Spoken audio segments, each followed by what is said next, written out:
கிருஷ்ணகிரி மாவட்டம் மத்தூர் காவல் நிலையத்தின் வெளியே காதல் ஜோடியின் பெற்றோர் மற்றும் நண்பர்களிடையே கடும் மோதல் ஏற்பட்டு ஒருவரை ஒருவர் நடுரோட்டில் கடுமையாக தாக்கிக் கொண்ட சம்பவம் அப்பகுதியில் பதற்றத்தை ஏற்படுத்தியதாக தெரிவிக்கிறார் செய்தியாளர் மூவேந்திரன். வணக்கம். இந்த சம்பவம் குறித்த முழு விவரங்கள்.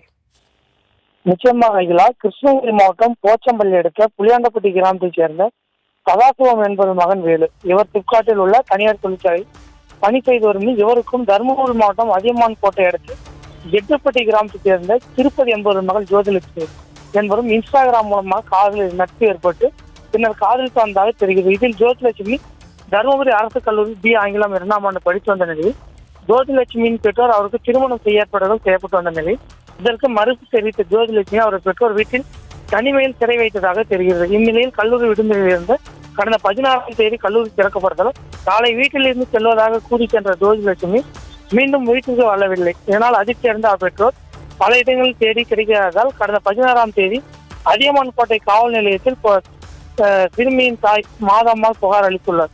புகாரின் பேரில் சிஎஸ்ஆர் பதிவு செய்த அதியமான் கோட்டை போலீசார் தேடி வந்த நிலையில் ஜோதிலட்சுமி அவரது காதலன் வேலுவுடன் இன்று மத்தூர் காவல் நிலையத்தில் சரணடைய வந்துள்ளார். இது குறித்து தகவல் அறிந்து வந்த ஜெயலட்சுமியின் பெற்றோர் மற்றும் உறவினர்கள் வேலுவை கடுமையாக தாக்கிய நிலையில் மேலும் பெண்ணின் உறவினருக்கும் வேலுவின் நண்பர்களுடைய கடும் மோதல் ஏற்பட்டது.